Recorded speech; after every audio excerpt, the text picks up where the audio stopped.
कौन से डॉक्यूमेंट हैं जो आपको चाहिए होंगे 476 वीज़ा लॉन्च करने के लिए। आप फिर जो है वो सबमिट करा दें और जो डॉक्यूमेंट्स मिसिंग हैं उसके लिए आप 2-4 दिन लें। और डॉक्यूमेंट्स की बात जहाँ तक आएगी तो अभी चलते हैं तो डॉक्यूमेंट्स की बात कर लेते हैं। तो ज़रा स्पॉट चेंज करते हैं। उसके बाद नंबर 6 पे आपको चाहिए FRC फैमिली रजिस्ट्रेशन सर्टिफिकेट। जाके भी बनवा सकते हैं, but what I have done is I have applied it online.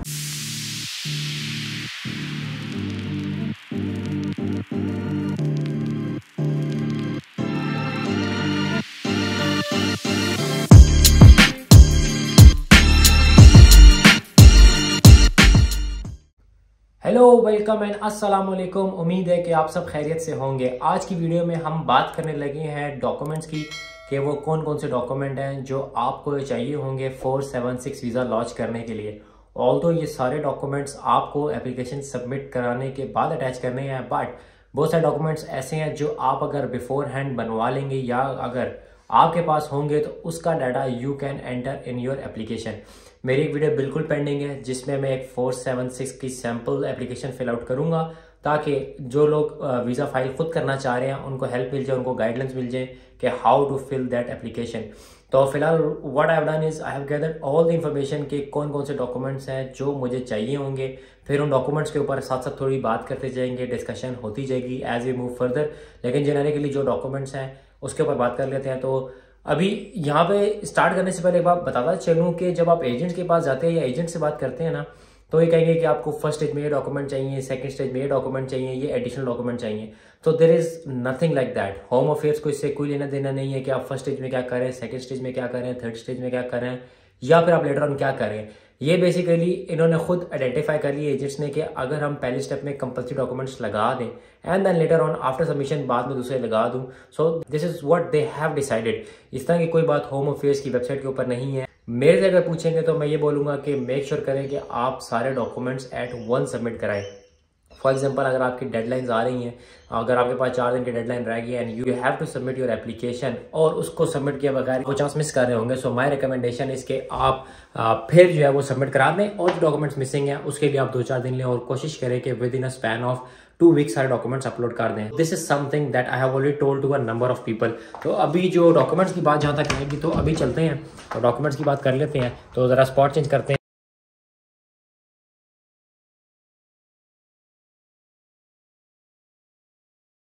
तो सबसे पहला डॉक्यूमेंट जो आपको चाहिए वो आपको चाहिए अपना पासपोर्ट। अब पासपोर्ट के अंदर ये होता है कि आप अगर थर्ड पेज पे जाएंगे ना तो वहाँ पे होता है कि you have to do your signatures. तो पहले 3 पेजों का आपने स्कैन कर लेना है। तो उसके साथ जो आपकी ट्रैवल हिस्ट्री होती है, जितनी भी स्टैम्प्स हैं, फॉर एग्जांपल अगर आपने कहीं ट्रैवल की है तो उसकी एंटर एग्जिट स्टैम्प जो FIA की होती हैं या फिर जो दूसरे कंट्री की होती हैं, आपने वो भी स्कैन करके अपने पास रख लेनी है so that you have all the travel history record. उसके साथ आपको अपनी एकेडमिक ट्रांसक्रिप्ट चाहिए होगी, उसके साथ अपना प्रोविजनल सर्टिफिकेट या अगर आपके पास डिग्री है so that will be more good, आपको वो चाहिए। उसके अलावा जो चौथी नंबर पर आती है that is English language test. अगर आपने IELTS दिया हुआ है तो आपका 5 in each and overall minimum 6 चाहिए। लेकिन अगर आपने PT दिया हुआ है तो PT में आपका minimum 36 in individual band but overall 50 is required to apply for sub class 476। Number 5 आपको लेटेस्ट CV चाहिए। अब CV में ये लिखना है कि आपकी क्या ग्रेजुएशन है, आपने कोई इंटर्नशिप्स की हैं या आपके पास कोई एक्स्ट्रा सॉफ्ट स्किल्स हैं, तो आपने वो चीज़ें मेंशन कर देनी है। उसके बाद नंबर 6 पे आपको चाहिए FRC फैमिली रजिस्ट्रेशन सर्टिफिकेट। इसकी मैं बात कर लूँ तो नादरा से मिलता है, लोग जाके भी बनवा सकते हैं, but what I have done is I have applied it online. अगर आप ऑनलाइन अप्लाई करेंगे तो it will be much quicker. मेरा ख्याल है 1500-2000 लगे थे और मैंने अप्लाई किया था तो with in a span of 24 hours मुझे ये ईमेल में ही डॉक्यूमेंट आ गया था। एंड देन नंबर 7 आपको एविडेंस ऑफ रेजिडेंशियल एड्रेस चाहिए। यहाँ पे ऑप्शंस क्या क्या हैं, यहाँ पे अगर आपके पास बैंक स्टेटमेंट है वो चल जाएगी, यूटिलिटी बिल्स हैं वो चल जाएंगे, आपका डोमिसाइल है वो चल जाएगा, उसके साथ साथ आपका ड्राइवर लाइसेंस है या फिर स्टूडेंट कार्ड है, या इसके साथ साथ अगर आपके घर पे कोई बिल आता है जिसमें आपका एड्रेस और आपका नाम है तो वो लग जाएगा। लोग कहते हैं कि अब्बू का नाम है मैं लगा दूँ, देखिए you are the main applicant, तो कोशिश करें कि आपके नाम पर बिल वगैरह होना चाहिए। नंबर 8 नेशनल आइडेंटिटी कार्ड, आपके पास आपका CNIC होना चाहिए। अभी कुछ लोगों का उर्दू में है तो जिन लोगों का तो उर्दू में है, मेरा मशवरा उन लोगों को ये है कि आप उर्दू की जो ट्रांसलेशन है वो करा लें। आप कहते हैं कहाँ से करवाएं, कोई भी सर्टिफाइड ट्रांसलेटर ढूंढ लें, उससे आप ट्रांसलेशन करवा लें और उसको अपने ID कार्ड के साथ अटैच कर दें। नंबर 9 आपको फोटोग्राफ चाहिए, लाइक जिसमें आपका फेस बिल्कुल क्लियरली विजिबल होना चाहिए विद अ प्लेन बैकग्राउंड, पीछे वाइट हो या ब्लू हो, रिकमेंडेड होता है कि वाइट बैकग्राउंड होना चाहिए। Number 10 polio certificate. अब ये कहाँ से मिलता है, जिस तरह कोविड में निम्स पहले इशू करता ना सर्टिफिकेट्स आपके बन जाते हैं, तो अभी आप किसी भी गवर्नमेंट हॉस्पिटल में चले जाएं, वो आपको पोलियो के ड्रॉप्स पिला देंगे एंड देन आफ्टरवर्ड्स आपको सिमिलर टू कोविड उस तरह का एक सर्टिफिकेट इशू हो जाएगा। पहले ये येलो कलर का था, इस्लामाबाद में जो लोग हैं वो पिम्स चले जाएँ या होली फैमिली चले जाएँ, वहाँ से बन जाता था। तो अभी इन्होंने चेंज किया कि अब ये निम्स के थ्रू प्रॉपर जनरेट हो जाता है सर्टिफिकेट, जो QR कोड के थ्रू वेरीफाई भी हो जाता है। Number 11 police clearance certificate PCC। अच्छा टॉपिक है। लोग कहते हैं PCC कहाँ का चाहिए, मैं 4 साल पढ़ा हूँ बट मेरा घर जो था वो फॉर एग्जांपल मैं मुल्तान में था, मैं इस्लामाबाद आके पढ़ा था, तो मुझे दोनों देने चाहिए। येस, जो रिक्वायरमेंट है ना ऑस्ट्रेलिया इमिग्रेशन की, वो है कि आपको क्लियरेंस सर्टिफिकेट चाहिए। वो आपको चाहिए कि once you are turn 17 years of age और उसके बाद आपने 12 महीने किसी एक स्पॉट पर गुजारे हो। अगर तो आप 8-9 महीने रहे हैं that doesn't make a difference, आप 4 महीने रहे हैं that doesn't make a difference. लेकिन अगर आपने 12 महीने से ज़्यादा का टाइम किसी शहर में गुजारा है, so you have to provide that. अब ID कार्ड पे लोग मोस्टली एड्रेस चेंज नहीं करवाते, तो वो परमानेंट और टेम्परेरी उनके घर का होता है, तो उसमें क्या किया जाए।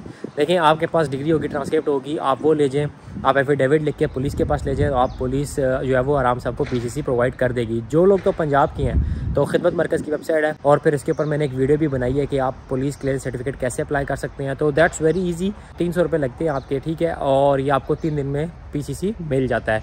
उसके साथ साथ आपका PEC का जो कार्ड होता है या सर्टिफिकेट होता है, जो पाकिस्तान इंजीनियरिंग काउंसिल का सर्टिफिकेट या कार्ड है, तो अगर तो आपके पास वो है, so that's an additional document. Definitely आपको proof of registration from your home country चाहिए होता है, तो ये भी चाहिए होगा। उसके साथ साथ अगर आपने एजेंट यूज़ करना है, यहाँ पे बात आती है एजेंट वाली, तो एजेंट जो है ना वो आपको कहता है फॉर्म 956 जमा कराओ। तो अगर आप खुद अप्लाई कर रहे हैं ये आपको नहीं चाहिए होगा। फिर बात आ जाती है फॉर्म 80 और फॉर्म 1221 की, ये बहुत ही हॉट टॉपिक है। फॉर्म 80 आप कह रहे जो एप्लीकेशन आपने फिल किया थी ना स्टेप बाय स्टेप ऑनलाइन, उसी की इन डिटेल वर्जन है। लेकिन मैं मशवरा नहीं देता या मैं सजेशन नहीं देता लोगों को कि यार आप स्ट्रेट अवे ना फॉर्म 80 जमा कराएं या फॉर्म 1221 जमा कराएं, फ़ायदा नहीं है इनका। जब आपसे S56 में अगर पूछा जाता है, क्योंकि जिन लोगों ने वीज़ा फाइल किए थे 2020 में उनको अब ग्रांट्स आ रहे हैं या अब S56 रिक्वेस्ट आ रही हैं, तो वो कहते हैं कि जी फॉर्म 80 और फॉर्म 1221 जमा करा दें। अगर तो आपका डिसीजन 4 से 6 महीने में या साल के अंदर आ रहा है, जो कि अब करंट सिनेरियो में चीज़ें चल रही हैं, ऐसे लोग हैं जिनका 6 महीने में ग्रांट आ गया, तो आपको फॉर्म 80 फॉर्म 1221 की ज़रूरत नहीं है। यहाँ बताता चलूँ कि what is S56। S56 is like जो केस ऑफिसर होता है ना, वो आपका केस रिव्यू कर रहा होता है।